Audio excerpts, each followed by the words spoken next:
Vai começar o jogo no Parc des Princes, em Paris. De um lado, o Brasil. De outro, o combinado Paris Saint-Germain, Bordeaux.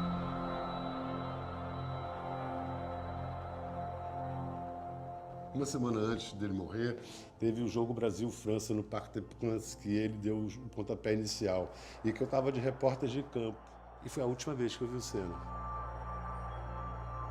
Então, era programada uma foto que seria do Ayrton junto comigo, os dois possíveis tetras. O Brasil tetracampeão de futebol e o Ayrton Senna tetracampeão da Fórmula 1. Um tetra na Fórmula 1 era muito mais certo do que o tetra da seleção brasileira, porque Ayrton Senna, na melhor equipe do mundo, que era a Williams, era tetra garantido para nós. A gente vinha de 24 anos sem ganhar uma Copa do Mundo. Ganhamos em 70, então... E a gente fez tipo um pacto ali na hora, não, vamos ganhar, mas você também tem que ganhar o tetracampeonato. Aí a presença de Ayrton Senna não leva nenhum jeito para a coisa. Deu o pontapé inicial, vai voltar para a tribuna. Quando o Ayrton deu o pontapé inicial, ele saiu correndo, tem uma imagem dele que ele vai indo, e ele falou, ó, acelera daqui que eu acelero de lá, vamos acelerar junto. O Ayrton, quando ia correr no domingo, né, Gilmar? Parava, o Brasil inteiro parava. E eu, que não sou um fã número 1 de automobilismo, eu ficava em casa aos domingos, não saía de casa para ver o Ayrton Senna correr. Como se eu fosse ver um jogo de futebol, ver o Pelé atuando, um grande artista, um Zico, um grande jogador. E era realmente um fã do Ayrton Senna. Se algum dia saiu alguma coisa minha de sentimento sem ter sido pensada, sem nada, foi acrescentar ao nome dele a palavra Brasil. E a gente vê que não importa a região do país, o tamanho da cidade ou até a idade das pessoas, existe sempre alguém que ficou muito marcado pelo Ayrton. São milhares de recortes. Ele em Angra, ele viajando, ele de férias. Eu tenho tudo sobre ele, não só de Fórmula 1, sobre a vida particular, pessoal, familiar dele. Eu fui apanhando gosto. Eu tirava a página, punha lá, comprava Globo, Estadão, às vezes Folha de São Paulo, e o Jornal do Brasil, que foi um grande jornal também, né? Aí eu ficava naquela expectativa de ver a corrida, só que às vezes eu até ia ver sozinha em outra televisão, porque você sabe que a turma não gosta de prosa do lado, né?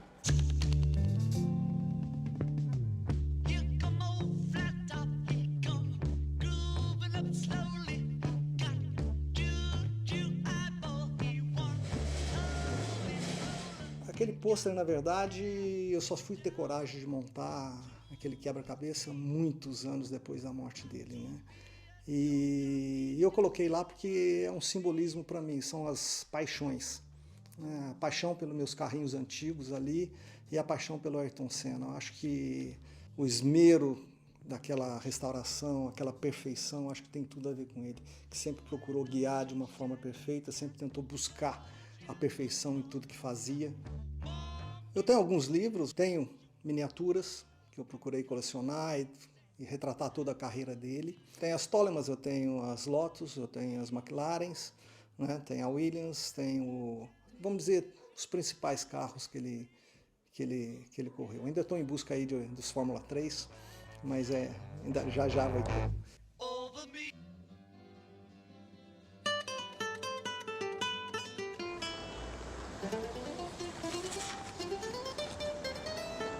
Ó, a gente tem um mural do Ayrton Senna, né? Tem o carro, a McLaren dele, um busto dele, né? Aqui, olha só, rapaz. Essa aqui que deu trabalho lá em Mônaco, aquela vez lá. Tem a foto dele levantando o troféu, lógico, né, cara? Tem as fotos do primeiro carro que ele guiou, que foi a Williams, no teste, eu tenho a foto. Tenho ele na Lotus. Olha a cara dele. Você acha que ele tá satisfeito ali? Eram manhãs assim que você podia dormir ao sábado, Senna tá largando lá para trás. Você pode acordar cedo, você pode tomar um bom café da manhã, que você vai ter garantia de um ótimo espetáculo. Eu não fazia programa algum quando tinha Fórmula 1. Tamanha era a paixão por Fórmula 1, tamanha era a paixão por acompanhar o Ayrton Senna. Ficava, não perdia nada, né? super-herói que a gente tinha quando criança, que nos trazia vitória, música e inspiração nas manhãs de domingo. Mas começou a me chamar a atenção como era um momento em que a minha família inteira se reunia como se estivesse assistindo um filme de ação. E o Ayrton teve essa capacidade de fazer nós, brasileiros, nos sentirmos orgulhosos de sermos brasileiros. Cada vez que ele enfrentava o primeiro mundo no que ele tinha de mais avançado e vencia. O Senna mudou um pouco as manhãs dos domingos da televisão brasileira. Não é que a audiência tenha duplicado, não. A audiência quase que triplicou. O que o Senna fez com o automobilismo é que ele transformou o automobilismo em futebol. Domingo era dia de clássico. Corria de kart por causa dele. Eu lembro que quando eu tinha a imagem de Ayrton Senna na minha vida, assim, eu falava para o meu pai que eu ia ser a primeira pilota de Fórmula 1 da história. Quando me tornei adolescente, comecei no kart. E estava vendo sempre os vídeos porque sabia que ele tinha começado no kart. Via como ele encarava a pilotagem, na verdade tentando imitá-lo.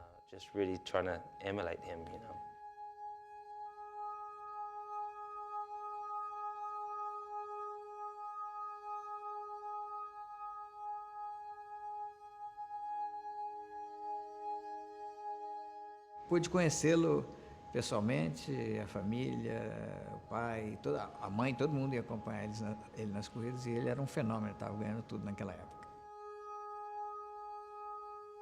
Ele teve uma escola muito boa, né? Porque o pai dele deu a ele condições dele treinar muito. Quando o Ayrton foi pela primeira vez para o Mundial de Kart, tinha uma regra lá que cada país tinha que ter uma pintura ou uma cor especificamente. O meu pai falou, não, vamos fazer o capacete amarelo inteiro, que vai se destacar, e como estamos em pouco tempo, vamos fazer essas duas faixas como se saísse do olhar. Então fica verde, amarelo e azul.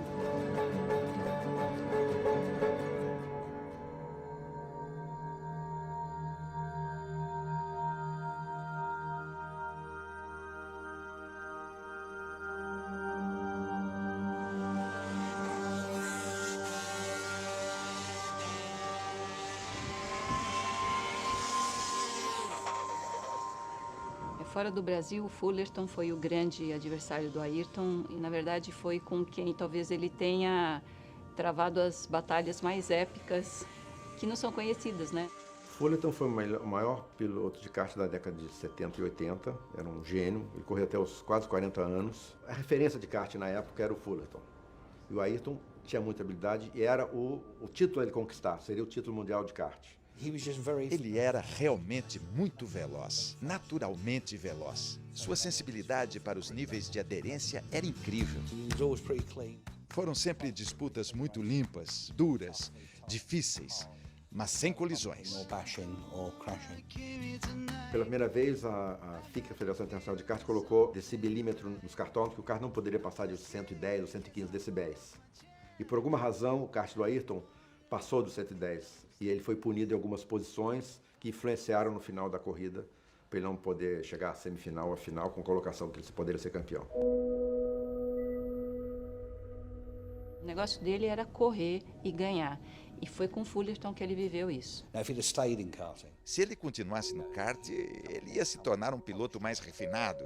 Mudaria com o passar dos anos. Eu não segui o mesmo caminho porque meu irmão mais velho morreu numa corrida de motos e minha família sofreria muito se eu corresse de carro, moto ou qualquer categoria mais perigosa do automobilismo. Então eu tinha alguns anos de experiência para usar a meu favor e foi isso que eu fiz. A razão mesmo de eu me dar bem contra ele foi experiência. Quando Ayrton pensou em ir para a Inglaterra para poder disputar um campeonato, meus pais não eram a favor disso, mas acabaram concordando como uma experiência, né, para ele. Quando ele falou que queria correr de carro, eu falei, mas você não pode, você é muito estabanado, você não, sabe? Ali é uma coisa de precisão. Né?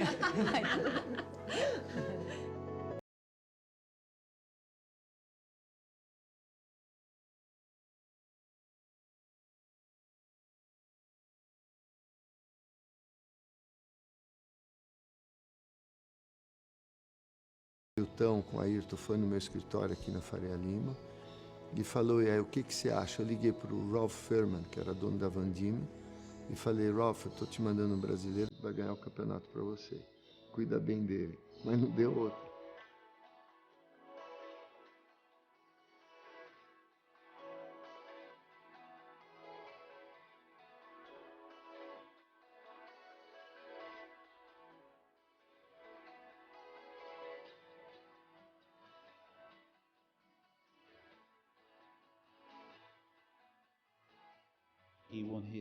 No dia da primeira vitória dele, num carro de corridas, vencendo o argentino Mancidia. Ele estava com a jovem esposa Lilian. A luz estava bonita, era março. O sol brilhando e batendo direto no rosto deles, abraçados e se beijando. Eu mostrei a foto e ele ficou muito feliz. Foi assim que eu comecei a trabalhar com ele.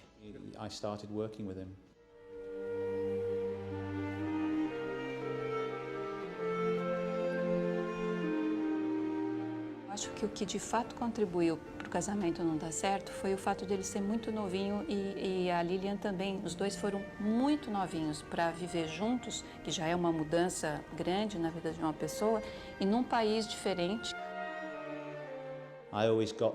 Eu sempre achei que ela não gostava da Inglaterra e também ficava muito nervosa com as corridas. Eu acho que isso foi um problema para eles.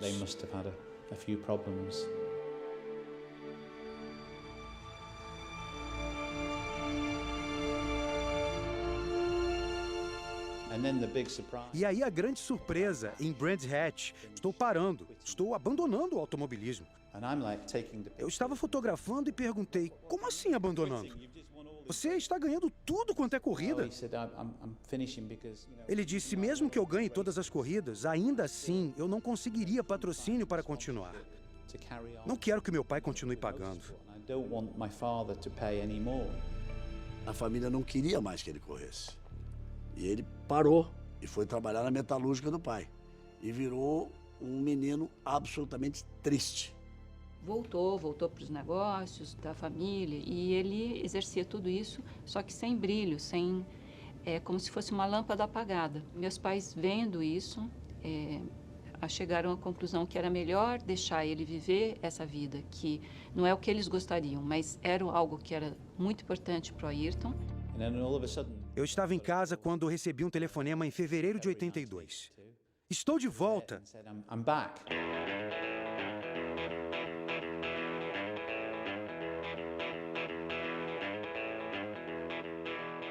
Primeira vez que eu o vi correr foi na Bélgica e ele ganhou a corrida, como aliás fazia sempre naquela época. E aí se aproximou e disse assim, o senhor que é o senhor Galvão Bueno? Ele falou, eu sou o Ayrton Senna da Silva. O senhor ainda vai ouvir falar muito de mim e ainda vai transmitir muita corrida minha. Eu nunca vi alguém com a confiança dele. É um negócio assim extraordinário. A gente pensa dia e noite em automobilismo, então a gente treina 2, 3 vezes por semana, às vezes 4. O Ayrton, como na época acontecia com a grande maioria dos pilotos brasileiros, não foi descoberto pelos brasileiros, foi descoberto pelos ingleses. Então, uma manchete nos jornais ingleses que passou a chamar a atenção do brasileiro. Quer dizer, a manchete era assim, Silverstone, em vez de Silverstone. E nós fomos para lá transmitir ao vivo para a Globo uma corrida de Fórmula 3, ou seja, já se tinha a certeza de que ali existia um grande campeão e que ia fazer a diferença. Ayrton venceu as 9 primeiras. E aí eu me dei conta de que o cara tinha uma percepção da aderência da curva antes de chegar, não no meio da curva.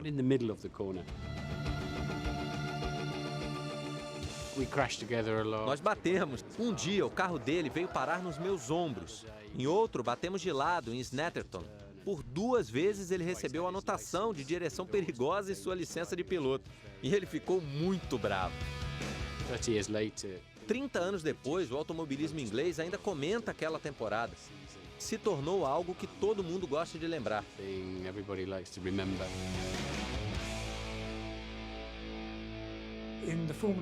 Na época da Fórmula 3, meus amigos da Fórmula 1 vinham ver e alguns diziam, ok, vamos esperar a Fórmula 1, ali vai ser muito mais difícil. E foi o que se viu.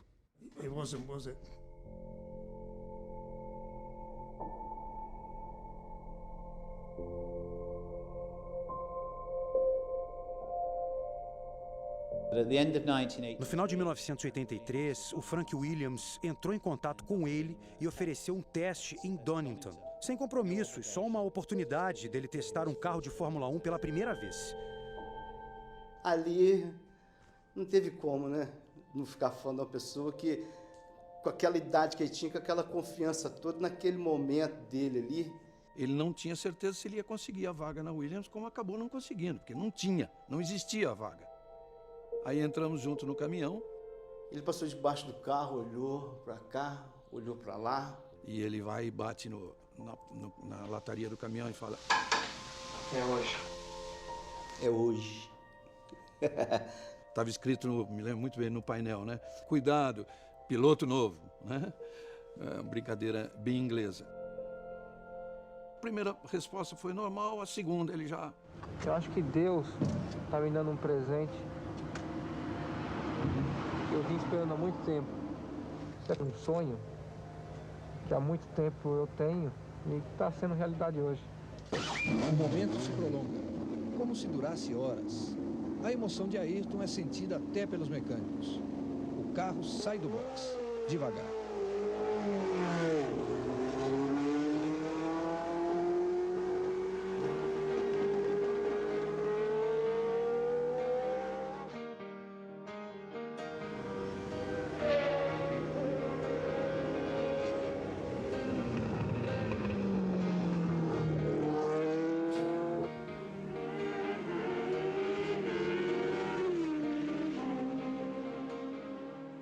Eu fui em alguns trechos da pista e estava vendo um cara, esse cara, ele está mentindo, ele já andou de Fórmula 1 e não é a primeira vez. Assim que eu saí do box, eu achei uma potência enorme, mas com 2, 3 voltas eu já estava acostumando a pegar. Parece que não tem segredo nenhum. Não fechamos porque a gente devia ter contrato para 84, mas claramente Frank qualificou Ayrton como um piloto fora do comum. Seria um passo muito grande sair da Fórmula 3 e ir direto para uma grande equipe. Não seria nada fácil. Então Ayrton escolheu ir para Toleman, onde ele trabalharia com uma equipe menor. Foi uma entrada suave na Fórmula 1.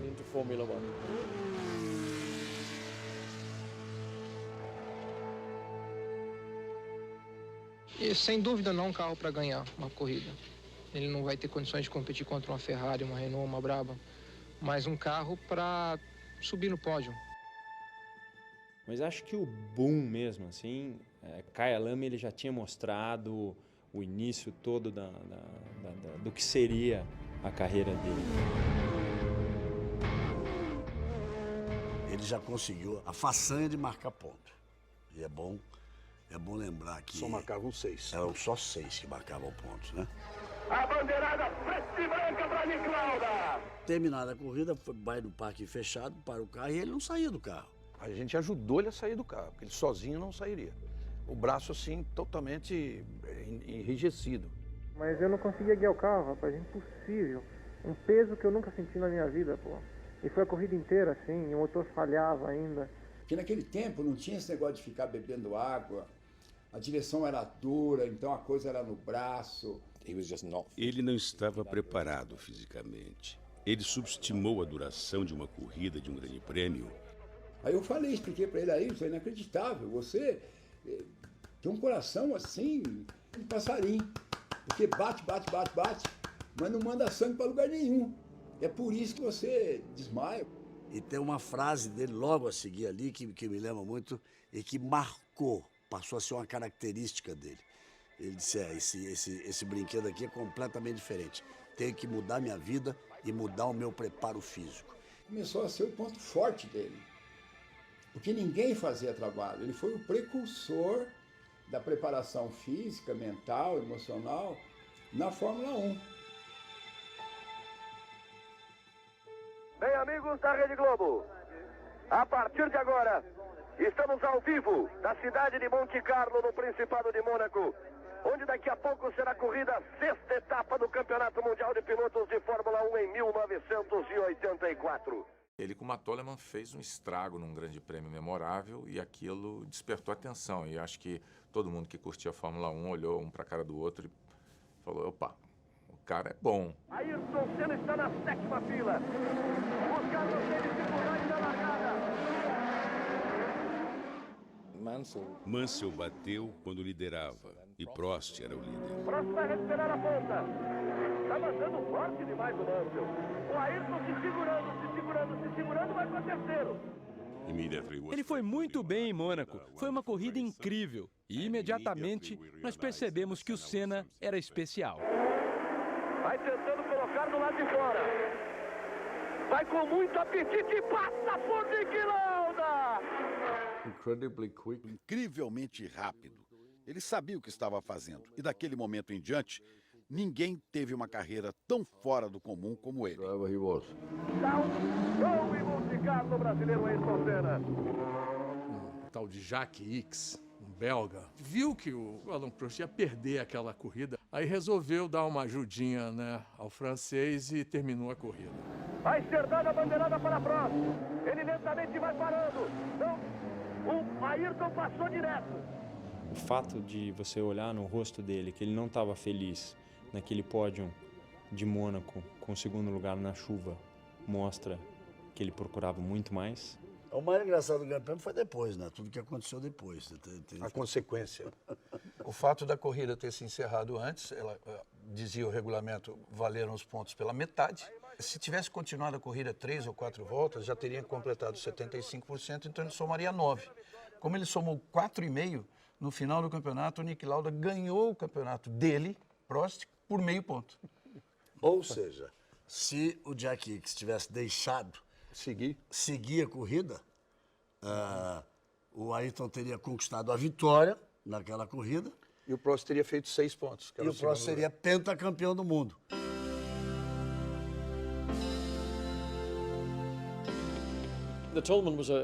A Toleman foi um período de aprendizado. Foram 3 pódios, o que era um grande resultado. Foi um bom carro para o Ayrton aprender a ser um piloto de Fórmula 1, porque ele realmente aprendeu e cometeu erros sem estar no centro das atenções. Saiu Ayrton Senna, bateu forte, aí você vai vendo. Vinha muito bem na prova Ayrton Senna. Eu era um fã do Prost, mas o Senna era diferente. E aí ele consegue a ultrapassagem na freada da paddock. Mostrou tudo o que sabe aí Ayrton Senna.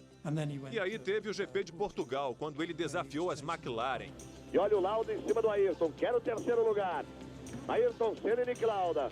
Não estava muito claro no início, mas que tinha um sujeito fora de série, absolutamente extraordinário como piloto, como profissional. Nascia um herói.